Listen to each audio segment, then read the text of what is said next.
Light थोड़ी कम हो गई बट मैनेज कर लेना यार, ठीक है। लाइट थोड़ी कम हो गई बट मैनेज कर लेना, कुछ कर नहीं सकता हूँ बेसिकली मैं भी। सो ना, it's the last video of matrices, 11वीं वीडियो है, ठीक है, इंपॉर्टेंट क्वेश्चंस में।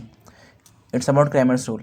एक्चुअली जब मैंने चेक किया ना पिछले 4-5 साल के पेपर, प्रीवियस ईयर पेपर, और उनमें से मुझे किसी में नहीं मिला क्रैमर्स रूल, किसी में मुझे मिला ही नहीं क्रैमर्स रूल, पता नहीं क्यों नहीं मिला, बट सिलेबस में है तो मैं करा रहा हूँ। एंड दो बात याद रखना, मैट्रिक्स इन्वर्जन मेथड है ना, इन्वर्जन मेथड इन्वर्स वाला, and Cramer's rule. Cramer's rule एकदम ही सेम होता है, ठीक है, एकदम ही सेम चीज़ है। मेथड अलग अलग है लेकिन जो आंसर आएगा ना, जो आंसर आएगा दोनों मेथड से वो एग्जैक्टली सेम आएगा। पॉइंट में भी डिफरेंस नहीं होगा, पॉइंट में, ठीक है, डिफरेंस नहीं होगा, क्योंकि जब हम कर रहे हैं ना, कर हम सेम ही चीज़ रहे हैं बट एक दूसरे तरीके से कर रहे हैं हम बेसिकली, इसलिए तो आंसर एग्जैक्टली सेम आएगा, पॉइंट में भी डिफरेंस नहीं होना चाहिए, आंसर एग्जैक्टली सेम आता है दोनों मेथड से, है ना, ये बात ध्यान रखना, एग्जैक्टली सेम होता है आंसर। तो ना मुझे क्वेश्चन तो मिला नहीं क्रैमर्स रूल का, तो मैंने यही क्वेश्चन करवा रहा हूँ, ये वाला क्वेश्चन ही करवा रहा हूँ क्रैमर्स रूल से। पहले हमने किया था मैट्रिक इन्वर्जन से, पहले हमने किया था मैट्रिक्स इन्वर्जन से, अब मैं करवा रहा हूँ इसे क्रैमर्स रूल से, ठीक है। तो इसमें कुछ नहीं करना होता, पहले तो हम बनाएंगे मेन मैट्रिक्स जो कि बनती है इधर वाले एलिमेंट से, इधर जो एलिमेंट लिखे हैं ये जो है ना, ये एलिमेंट जो लिखे हैं इधर एलिमेंट से बनती है मेन मैट्रिक्स, जो कि यहाँ बना ली मैंने, देखो मैच करके देख लो, यहीं यहीं बना ली मैंने मैट्रिक्स। 11 11 -1 -1 -1 -1 +1 2 -2 -1 -1 -2 -2 7 7, ठीक है, ये बन गई मेन मैट्रिक्स, इसको मैंने नाम दे दिया ए मान लो। अब मैं बनाऊँगा अदर 3 मैट्रिक्स। अगर इक्वेशन 3 है बेसिकली, अगर 3 इक्वेशन 3 मैट्रिक्स बनेगी, 2 है तो 2 बनेगी, 2 होगा नहीं, 3 ही आएगा पेपर में, 2 आने चांसेस बहुत कम है, कभी 2 नहीं आता, 3 ही आएगा तो 2 आ भी गया तो भाई बहुत लेस चांस है यार 2 आने के, तो अब क्या करें, आ तो सकता है वैसे पर बहुत लेस चांसेस हैं, 3 ही आता है मोस्टली, है ना। 2 आ गया तो 2 में ऐसे कर लेना, बट 2 आएगा नहीं मेरे, मुझे पूरा पता है। सो ठीक है, अब हम बनाते हैं अदर 3 मैट्रिसेस, बिकॉज यहाँ 3 इक्वेशन है, ठीक है। अब वो कैसे बनेगी, है ना, ऑर्डर 3/3 का ही आएगा मोस्टली, चांसेस यही 3/3 का ऑर्डर ही आए, 3/3 का ऑर्डर है ना मेन मैट्रिक्स का, यही होता है मोस्टली। तो मैंने आज तक कभी बुक में देखा नहीं क्वेश्चन 2/2 का क्रैमर्स रूल का, इसलिए बता रहा हूँ मैं, ठीक है। और 4/4 तो आ ही नहीं सकता, 4/4 तो आ ही नहीं सकता, वो तो सिलेबस में ही नहीं है, ठीक है। तो इतना बना लिया मैंने, ये बना ली मेन मैट्रिक्स, मालूम पड़ गया कैसे बनी, ठीक है। अब मैं बनाऊँगा अदर 3 मैट्रिक्स, बिकॉज 3 इक्वेशन है यहाँ पे, वो कैसे बनेगी, सिंपल है, यही मैट्रिक्स लिख दो, बट ना पहले वाले मैट्रिक्स में जिसको मैंने नेम दिया x1, उसमें जो पहला वाला जो कॉलम है ना, इसको इससे रिप्लेस कर देना, 31 26 24 रिप्लेस कर दिया, 31 26 24 रिप्लेस कर दिया मैंने। देन दूसरी में इस दूसरे कॉलम को कर देना, देन तीसरे में तीसरे कॉलम को कर देना, देख लो कैसे करा है, पहले मैंने इस कॉलम में करा था, फिर इस कॉलम में लिख दिया, फिर इस कॉलम में लिख दिया, इतना ही करना है बस, इतना हो गया, आप कुछ नहीं करना। अब बस हम निकालना डिटरमिनेंट, चारों मैट्रिक्स का निकालना, डिटरमिनेंट निकालना है बस, इतना ही था क्वेश्चन, डिटरमिनेंट निकाल जाएगा, क्वेश्चन हो जाएगा, बिकॉज कैलकुलेटर से कर रहे हैं ना हम तो मैंने बहुत आराम से शांति मन से, देखो पहले मैंने निकाला, एक डिटरमिनेंट निकाल दिया पहले मैंने, देन मैंने इस वाली मैट्रिक्स निकाल दिया x1 का, देन निकाला मैंने x2 का डिटरमिनेंट, आराम से निकाला मैंने डिटरमिनेंट, देन मैंने निकाला x3 का डिटरमिनेंट, ठीक है, बस सबको डिटरमिनेंट बस आ गया। अब बस ध्यान रखना द फॉर्मूला इज कि हमें निकालना P1 P2 P3 की वैल्यू, यहाँ पे x1 x3 भी हो सकता है, x y z भी हो सकता है, कुछ भी हो सकता है। तो P1 की वैल्यू जो हमारा x1 आया था मैट्रिक्स, जो हमारी मैट्रिक्स x1 आई थी, x1 जो मैट्रिक्स का डिटरमिनेंट आया था जो हमारा, उसके डिवाइड में मेन मैट्रिक्स का डिटरमिनेंट आ जाएगा, है ना। P1 की वैल्यू जाएगी, इसकी जगह x भी हो सकता है, x1 भी हो सकता है, कुछ भी हो सकता है, बट अभी यहाँ पे P1 है, ठीक है, वो हो जाएगा, समझ गया ना। जो हमारी x1 मैट्रिक्स थी जो कि ये थी, जिसका मैंने पहला कॉलम बदला था, है ना, पहले एलिमेंट के लिए, पहला एलिमेंट हमारा P1 है ना, उसके लिए मैंने पहले वाले कॉलम जिसमें बदला था उस मैट्रिक्स डिटरमिनेंट निकाला, एंड उसको मेन डिटरमिनेंट डिवाइड कर दिया, तो मेरी वैल्यू 19 आ गई। देन दूसरे के लिए वही किया जिसमें दूसरा कॉलम बदला था, दूसरा एलिमेंट P2 है ना, तो उसका क्या मीन्स डिवाइड कर दिया, देन 3 से जिसका तीसरा कॉलम बदला था वो तीसरे एलिमेंट के लिए डिवाइड कर दिया, ये वैल्यू आ गई, ठीक है। एंड डिवाइड करना तो बहुत आसान है, हम तो कर रहे हैं कैलकुलेटर से कर रहे हैं ना, हम तो बहुत ईजी है डिवाइड करना, तो हम तो कर रहे हैं कैलकुलेटर से, देखो आराम से वैल्यू आ जा रही है ना। तो ना आंसर मैच करते हैं, देखो ये तो इन्वर्जन से करा हुआ है, देखो आंसर एग्जैक्टली मैच हो रहा है ना, कोई फ़र्क नहीं होगा आंसर में, exactly point by point match हो जाएगा answer, point by point answer match होना चाहिए। यहाँ पे 7 मैंने लिख दिया राउंड ऑफ करके, 6 ज़्यादा राउंड ऑफ करके 7 लिख दिया यहाँ पे मैंने, कोई दिक्कत नहीं है। सो आप समझ गए होंगे पहले मैंने बनाई मेन मैट्रिक्स, देन मैंने बनाई 3 अदर मैट्रिक्सेस, एंड मैंने देन तीनों मैट्रिक्स जो अलग अलग बनाई थी उसको डिवाइड कर दिया हमारे मेन मैट्रिक्स डिपेंडेंट, मतलब जो तीनों मैट्रिक्स मैंने बनाए थे अलग अलग, उन तीनों मैट्रिक्स डिटर्मिनेंट को मैंने डिवाइड कर दिया मेन मैट्रिक्स डिटर्मिनेंट से। देन मेरी P1 P2 P3 वैल्यू आ गई, जहाँ पे हम x1 y1 लाइक XYZ भी हो सकता है, x1 y1 x1 x2 and x3 भी हो सकता है, कुछ भी हो सकता है, बट अब यहाँ पे P1 P2 P3 था। तो आप समझ गए होंगे कैसे करते हैं क्रैमर्स रूल को। ठीक है, वैसे लेस चांसेस लगते हैं मुझे आने की है, और देख लो सोल्यूशन, ऑल द टेस्ट मैं कर ही दूंगा।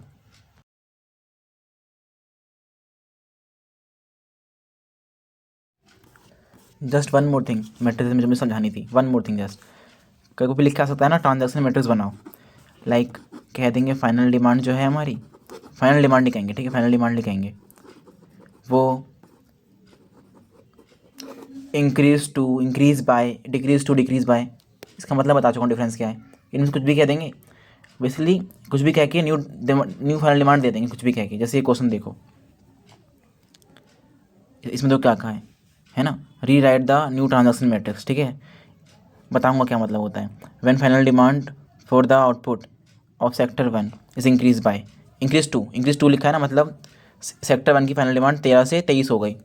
अगर बाय लिखा होता तो प्लस कर देते, डिक्रीज 2 लिखा है, अगर डिक्रीज 2 लिखा होता तो तब तक डिक्रीज तो ना उसी को कर देते, एंड अगर डिक्रीज बाय लिखा होता तो उतना माइनस कर देते। आई होप इतना तो इंग्लिश आती होगी। तो पहले 13 से 23 हो गई, अब लिखा है न्यू ट्रांजेक्शन मैट्रिक्स बनाओ।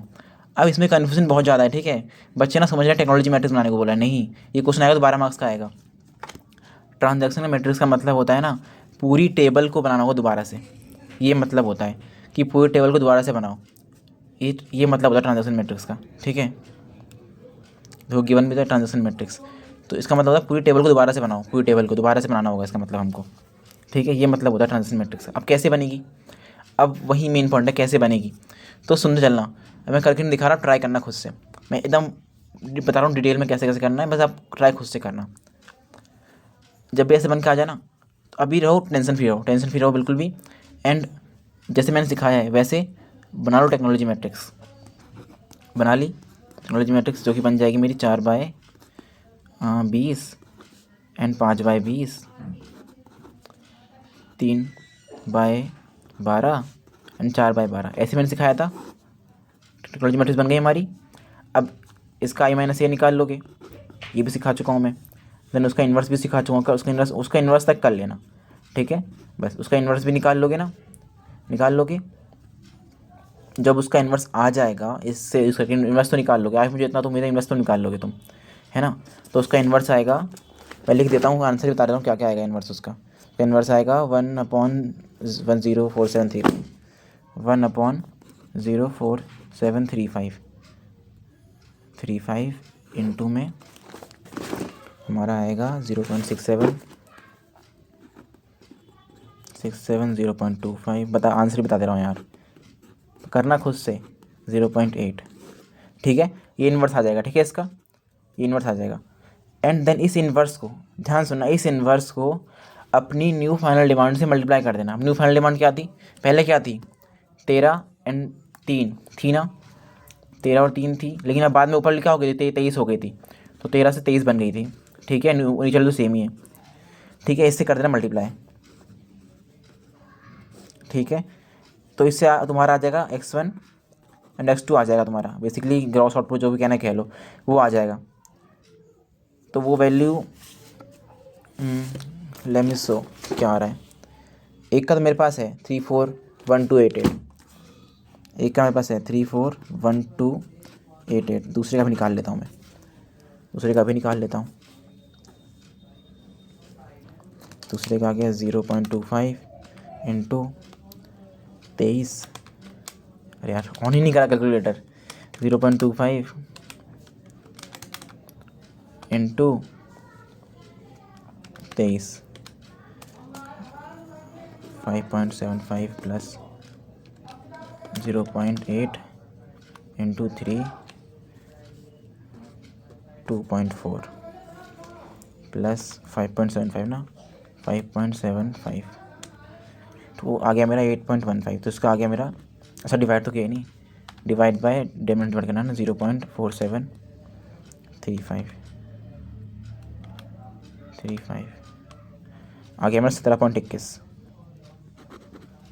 17.212 आ गया। ठीक है, तो एक्स माइनस टू की वैल्यू आ जाएगी। अब जैसे एक्स माइनस टू की वैल्यू आ गई, ठीक है, समझना, जैसे ही वैल्यू आ गई एक्स माइनस टू की, तो अब टेबल कैसे बनेगी? तो यहाँ पे जो एलिमेंट आएगा ना, यहाँ पे जो एलिमेंट आएगा उसको मान लो मैं कह देता हूँ, मान लो मैं उसे कहता हूँ T11। ऑर्डर तो 1 1 ही होगा। वो कैसे आएगा? वो आएगा मेरा x1, जो यहाँ x1 निकाला है, ये x1 जो निकाला है, इंटू A11। किसका? टेक्नोलॉजी मैट्रिक्स का। टेक्नोलॉजी मैट्रिक्स कहाँ है? ये इसका A11। एंड देन जो यहाँ पे एलिमेंट आएगा, यहाँ इसका ऑर्डर क्या होगा? इसका ऑर्डर होगा T12। ये कैसे आएगा? x2 into A12। ठीक है, एंड देन वैसे ही सेम T21 आ जाएगा मेरा x1 इंटू x क्या है ये, हाँ 21, x21 आ जाए A21, मतलब x1 इंटू A21। A21 क्या है हमारा? A21 ये है, ध्यान सुनने चलना। एंड देन आंसर भी दिखा दूंगा आखिरी में।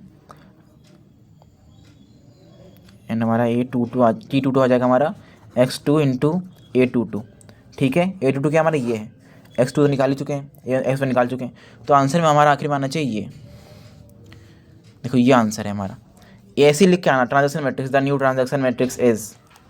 ठीक है, ये पोर्टेबल बना के आना, पोर्टेबल बना के आना। ठीक है, कन्फ्यूज़ मत होना, ये क्वेश्चन भी आ सकता है। ये क्वेश्चन आया था 1985 में। ठीक है, बट ये अगर आ गया तो ऐसे ही करके आना। ठीक है, it's the last final thing जो मुझे कहना था।